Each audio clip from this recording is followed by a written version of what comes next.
Well, welcome back, my friends, to another Sunday with Kirk. Rousing rendition, Choir Boys Outdoors. Here's what we're going to do. My guy Frank at What's the Point EDC asked me if I'd do a video on my top 5 steels. I will do that, but I wanted to do a video with Kirk, and we're going to discuss steel. Now, when we do these discussions, they're open-ended and they're meant. I want you guys to respond in the comments. I want you to jump in. Do you have any favorite steels? I don't know if I would say I have favorite steels. I guess if I would do D2 would be on the list.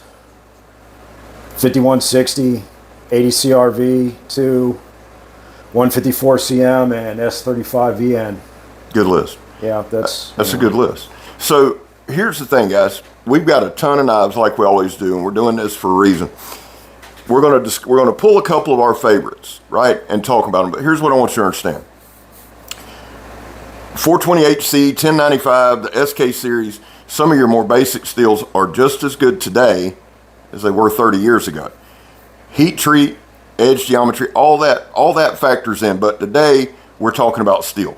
It don't make shit if it's unobtainium. If it's not heat treated right, it ain't gonna be worth shit. Point blank, period. So you mentioned D2. You're a big fan of D2. Mm-hmm. Let's look at that, and then let's look at some of the 80 CRV2, because we both like those a lot. half-reed blades, large bush knife, D2. Love it. Right there. A lot of their stuff they do D2, correct? As far as I know, all of their fixed blades are D2. Their folders are S30V. Okay. Okay. But yeah. And we've got hard use reviews on these. They hold up. Yeah. That's the other thing, guys. The deal with me as far as steel goes, let me see that one. This one's just a beast. If you know anything about half-breed blades, they make truck knives. I love that knife. That's probably damn near close to my favorite knife that I have as far as fixed blades go. And it's a beast. Now, that's Cerakote too, right? Yes. So you've got a well-coated blade. That's important too, depending on the steel. Now, Kirk and I did a video last year about steels in the South. Now, here's the truth. When we're talking steel and we're talking about things like that, we both live in Northeast Florida. Kirk actually works in swamps and wetlands and things like that. Yay. Corrosion matters, right? Rust matters. But people have dealt with that shit for centuries. So we don't rule them out because they make good stuff. Like one of my personal favorites, steels, is 1095. Yeah. I absolutely love it. You just have to maintain it. What I'd like everybody to do is this. I want you to put your 2 favorite carbon steels and your 2 favorite stainless steels in the comments. And some of you guys that have channels, play off this, because this is something that I think we need to talk about. The thing here with us is you're not going to hear shit that we just regurgitated shit. I'm not going to read a damn article and come on here. We're going to come at you with practical experience from years of using the shit. It's not going to be technical. It never has been. It doesn't need to be. There's other channels that do that far better. Okay? We use stuff. That's not a shot. It's life. So when we start talking about things, that's where we're coming from. One steel we both like a lot is the 80 CRV2. Yeah. Winkler uses that exclusively, right? Or is it exclusive? I don't know. I wouldn't say it's exclusive. I don't know what he uses on his custom stuff, but on his production stuff, it's 80 CRV2. Yeah. Love that steel. As far as I know. I'm carrying, this is my pocket fixed blade today, the TKL Warthog from Tim over at TKL Blades. This is 80 CRV2, and I do think, from what I've read, and again, just base it on that, this is one of his exclusive steels that he loves to use, and I absolutely adore this blade. I've got a knife I'm selling, a Case Winkler Skinner, 80 CRV2, brand new. I absolutely love that steel. I think it's a great steel when it's done well. Winkler does it well. Now, couple of different steels. One that I like for my folders. This is one of my all-time favorite folders. It's the Spartan Harsey folder. This is an S45 VN. It seems to have held up very, very well. You can tell by these knives, again, they're used. This one's been pretty easy to use, pretty easy to maintain. I like S45 VN. You like S35 VN a lot, right? I don't know anything with S45 VN. You have a Spartan though, right? It's not S45. What is it? S35? S35, yeah. So I think they went from S35 to S45. But I'm not sure, or they may offer both. In the Payless, I think it's still S35. Okay. Okay. Because that's the one I have. And I do know we were also talking about, and I mentioned 420 HC, Paul Boss, who is the absolute boss of that steel. You can't beat a buck knife. No. I don't care. Not for heat treat, you can't. They've been around forever. I don't think they're ever going to go away. No. And I like their stuff. I wish they'd do some different things with their handles. That's the only reason I don't have any other fixed blade is because their handles. Yeah. They're too smooth. Yeah. If they would do something with the handle, I'd buy every fixed blade they have. And they do have some. They have some other options. It's kind of weird with me and Buck because I like Buck. I like the tradition of Buck, but I do wish they'd offer some different handle material. Now, it's not the end of the world. No. But pick us out a European steel, because what we wanted to do is show y'all some steels we like, but some we have experience with. Go ahead. Line steel T5 made out of Nylox. And I have used this quite a bit, and I have yet to sharpen it. I've stropped it 2 or 3 times, that's about it. And it's still pretty damn sharp. That's like lion it. steel. Yep, line steel. We were talking about this earlier, and this is kind of what brought up this same conversation. This is exactly kind of, we were kind of talking. We moved the couch today. That's been the extent of our day. But I picked this knife up. Coming in Kirk's house is kind of like going to the candy store with knives everywhere. JR got me a T5. I absolutely adore it. It stays sharp. And some of the European steels do a really good job with holding the edge. Yeah. I've got to say that. The Nylox, and for every steel that we like, somebody, it sucks. Well, good for you. I don't like your steels either. But that's just the way it rolls. But I've had good luck with Lion Steel. Their M390 I've had good luck with. And guys, looking at it like this, Kirk coming from using a knife literally every day for work, for hiking, for whatever, I use a knife every day too, for work and for other things. And being, when you're a knife channel, you got to kind of use one. Does it always correlate? No, because I do a lot of things that you're never going to do with a knife, but the knife still holds up. This one, I think the T5, mine, I think is one of the better knives I tested. I like it. It's got a partially covered handle. Some people like that, some people don't. I kind of like it. Remember, again, we live in Northeast Florida. So cold weather, if it's cold here, if it's freezing cold here, there's a huge problem, and it's not what's covering your handle on your knife. I promise you that. But there's Nylox. So this is one I like. You have a felt Neven. Yes, I do. That I absolutely adore. And I know you European boys, especially them boys that start with 3 syllables or 3 consonants. I know they love them some felt Neven. What's this one in? This is a laminated VG10. I have yet to sharpen this thing either. And it's still stupid sharp. I absolutely love. I felt this particular blade. Now I have I can't remember which one I have. I have one of the smaller ones, but it's in the laminated VG10. I love it. Yeah. Ricky Ricardo got it for me. But Yeah, this one, the first one I got. I held off getting a felt Neven for a long time, and finally I said, well, I just got to get one just to see what it's all about. guys. I'm sorry I didn't buy one a lot sooner. Now this is, and I'll say this, Kurt, I think this is my all-time favorite blade shape. As far as complete power, I don't care about steel, handle scale, the shape of the blade, the size of the blade. I think this is my favorite. It is reminiscent. There's one from Cold Steel, the SR1, or SRK, I'm sorry. But the felt Neven holding this one, it's a dream, man. I absolutely adore it. I love the laminated VG10. It stays sharp. They do a good job with it. And I just like the way it looks.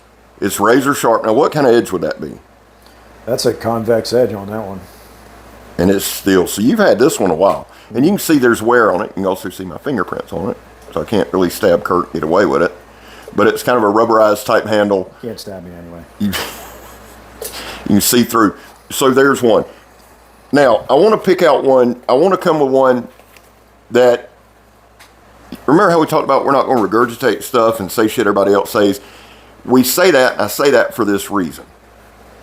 A lot of that shit, it's like playing a whisper game when you're a kid. Somebody says it, it tweaks it, somebody says it, and by the end, it's just retarded sound, right? S90V, okay? This is my Medford Praetorian T. I love this knife. It was a gift from Captain Electro.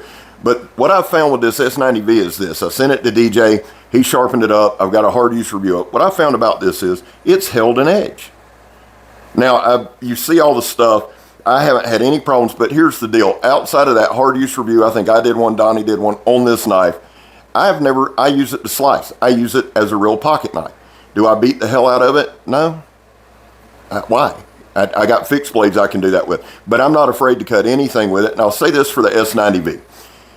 As far as maintaining it, I've stropped it a time or two, and I've never really had to do a whole lot of sharpening with it. Just some stropping. And blade maintenance. What do you do to maintain your blades? Sharpen it. And?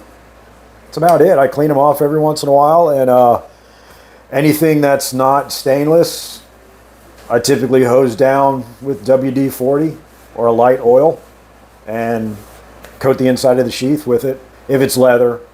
If not, I don't bother because the blade's going to hold enough if it's a Kydex sheath. And that's about it. Yeah.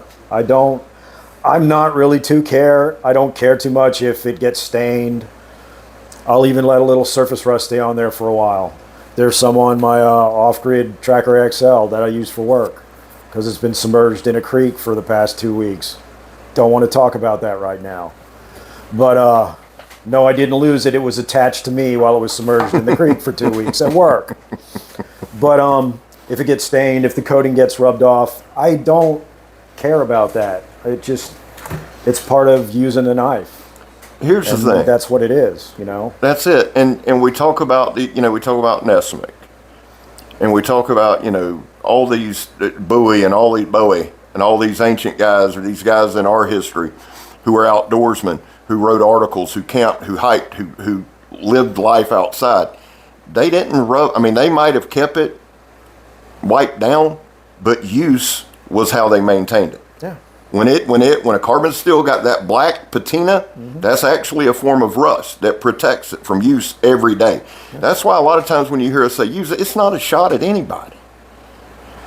If you are a collector, by all means, keep your stuff clean, keep it put up. I have a couple knives from my grandfather. I had them sharpened, they're cleaned, and they're put up.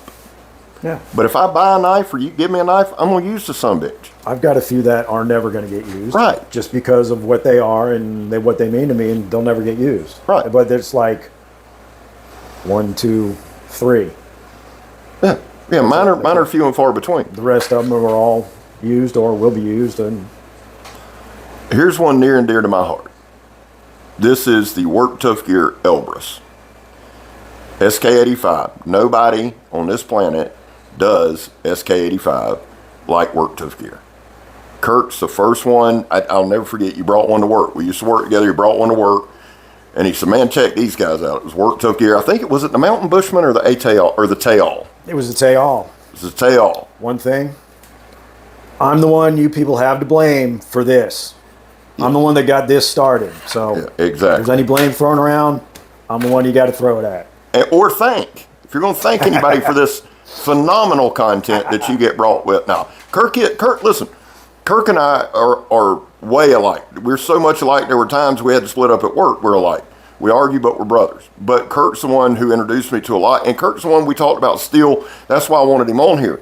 But SK85 is a high carbon steel, right? Now, somebody said, and guys, when I mention these, I'm not saying it like a shot, but somebody's like, hey, some of my Work Tough Gear is prone to rust. Yeah, it's high carbon steel. Mm-hmm. Now, what I do, and I'm just going to tell you, and it's part of Knife Reviewer Life, my shit's stained. There's some trees down here that'll stain the hell out of them, doesn't matter what it is. Yeah. That's why I'm saying, when I start my Work Tough Gear pass around group, guys, they're not going to be pristine. One, I don't have the time to wipe everything down to send it to you. They're going to get some surface rust. They're going to get some stains. They're going to get used. But the more you use them, especially I found with Work Tough Gear, the easier they are to maintain, right?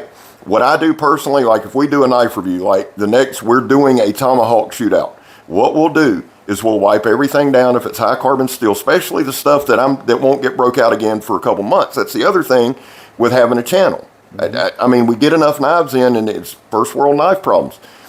We get enough knives in that I may not go back to that knife. In that case, what I'll do is I do use WD-40. I spray it down, wipe it down, and then I use either a light mineral oil or one of the 3 or 4 blade pastes that I love. Pop it in, like he said, if it's the sheath, I'll coat the inside of the sheath, pop it in, and it's good when I break it out. I do that, but some of the knives that I carry every day, I'm going to wipe it down and keep carrying it. That's it. SK85, great steel, Good job. I love it. And again, guys, don't be afraid to carry something. Like Kirk said, he's been in a creek for 2 weeks with the knife submerged. I mentioned him before. I'll mention him again. Nesmic. The dudes, I mean, you know, all those guys, they stayed in creeks and rivers and streams and their shit stayed maintained. Couple more and we'll wrap it up. One of the ones I did want to talk about that is your favorite is this one. Now, this is one of my favorite all-time knives, probably top 5. But this is S35VN. Yep. Easy to maintain. Yeah. Easy to sharpen. Yeah, it's not bad to sharpen at all. Yeah. I've sharpened it once since I've had it, and it's seen quite a bit of use out on hikes with me. And it's been through 2 or 3 reviews. Yeah. And held up. Yeah. Spartan does a great job on their heat treat. To give it back. No, I would steal this one. Yeah. I would. Not happening. And I mean, when he dies, I'm going to sneak in and steal it, but that's another time. Well. Or if he happens to, you know, have a heart problem with a knife in his eye. Okay, so basically on steel, this is leading up to a top 5 video, and I wanted to give us some time to think about it. But I also want you guys to understand, we want you on Sundays to be interactive with us. That helps. It helps the channel. It helps the algorithm. It helps the comments. Plus, let's get some ideas out there. Next one up that I love. 154 cm Emerson. As far as I'm concerned, if it's good enough for Mr. Emerson, it's good enough for me or anybody else. Y'all already know with Emerson. I adore it. Yeah. Now, is that the Vindicator? This is the Commander. Ooh, the Commander. That one's on the list. Absolutely. Yeah. That's it. Yeah. Y'all see an Emerson probably 3 times a week in my daily carry. They do 154 cm well. And here's the other thing, guys. I've seen guys, you know, whether you like the chisel grind, whether you don't, I understand that. I do. It's all of this shit is personal preference. I don't give a damn if anybody tells you what you should carry. You unsubscribe and you go right down the road. Because nobody can tell you what you carry. Nobody can tell you what you can like, and nobody can tell you what you spend. What I will tell you, between Kirk and myself, we both carry Emersons a lot. We both use them a lot. CQC7 is my EDC carry when I'm not at work. Love it. 9 times out of 10, that's what I got in my pocket, and then I'll have a backup. That's it. That goes. That's all I need. That yesterday I actually did a short on my CQC7. Yeah. It's been sharpened so many times it doesn't even have that Emerson profile, but it holds an edge. When you use something a bunch, and if you're a knife guy, I don't know how you guys are, and you can put this in the comments. The more I've done this, the more I like having a sharp knife. And I think sometimes I overdo it. I think sometimes I might use it for a couple days, I got to sharpen it, and that can be a mistake when you're learning how to sharpen, like I'm still trying to do. But you want that level of sharpness. If you lose a knife, guy, or use a knife, newsflash, it's going to get dull on you. No matter what you do, no matter how you do it, and it's okay. Strop it. Try to strop it pretty frequently. Sharpen it. Keep it maintained, and it'll last your lifetime. So some of the steels that we mentioned, EDC Carry, I absolutely adore. And this is another, I think this is a Case Winkler collaboration. It is. That's the ham bone. The ham bone. EDC Carry. Now remember, I've still got that Case Winkler Skinner that I'm selling for my brother. But EDC Carry, I don't know that anybody does it better than Winkler when it comes to this particular steel. I don't know. I've got that Kellum Knives Ranger Puto. Yep. That's EDC Carry, and that's... Is that the one up there? Yeah. Grab that one. Absolutely. The ham bone is another collaboration between Case and Winkler and a veteran. You can see the stars there on the back. I do have a review on this. It's not a hard use review. This is not going to be hard use reviewed. It's a gorgeous knife. I don't think I'll ever use that. I don't know. Well, and this is one you don't, I mean, when you got I use the hell out of my Winkler belt knife. Yeah, I was looking at that. But that one, I don't know. Well, and that's the thing. If you got a couple knives you use and use and use and use and use, cool. You don't have to, not every knife has to look like you beat the shit out of it. That's not, I mean, it's not what I'm saying. Don't misinterpret. I'm just saying, if you got, I pick you out, I'd say, what do you carry? If we just had to nail it down and I said, Kirk, tell me 3 knives that you are in your rotation. 3 belt knives. What 3 would you? 3 belt knives? Are you including work, or are you everything, just when I go hiking? Everything. 3 belt knives that you probably carry the most. It's hard to say. The Off-Grid Tracker XL at work. This Kellum knives, Ranger Puko at work, and I have carried it hiking. One of my favorite knives to take with me when I go hiking is the large bush knife, half-breed blades. From Half-Breed. I don't really have like a top three. You carry the Elbrus I had the Elbrus. I took the Bushman. I've taken the Defensa. I just, whatever. I'll grab 2 knives, fixed blades. When I go hiking, I'll grab 2 knives, put them in the truck, and when I get there, I'll decide which one I'm going to grab. Okay. Tops, Norseman. I'm growing old and I forget stuff. It'll come to me later. But I mean, if it happens to be a Tops, whatever. Yeah. I just pick 2, throw them in the truck. When I get to the trail, I decide which one I'm going to grab. Yeah. You know? That's. I think I've got. I do a daily carry in the morning. Blades. The who? The freebooter blades. Yeah. Yeah. Overwatch actual. That's one of my favorite knives. That's a great knife. I don't think we've done a review on that. Have No, we? not, Okay. and that's $10.95. Yeah. So it doesn't. The super steels. I think to just be honest, like we talk about, they're a luxury to have. They're nice to have. I enjoy having them. I like playing with them. But at the end of the day, find you a company that's renowned for their heat treat. Right. Especially if you're on a budget, man. Do your homework. Do your homework. Get you one that's renowned for their heat treat and that has a good warranty. Essie has a great warranty. They use what, 1095? You know, they're just some great Ontario options. knife, $10.95. Yep. K-bar, $10.95. And most of them have pretty good warranties on them.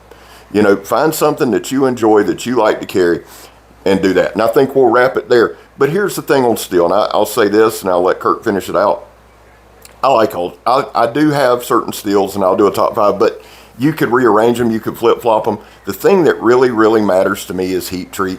Will it hold an edge? Will it chip? Will it roll? That's what matters to me, right? I mean, I like having a little bit better steel. I think in the back of our minds now, in the internet age, we feel better if it's a particular steel. But the truth is, if it's done correctly, and we both have knives that are budget knives that have been done correctly, I'll carry that all day long over a super steel that's half-assed done. And that's not all the time. I'm not saying that like super steels aren't. But what you have to watch is when the steel first comes out. We just seen it with MagnaCut.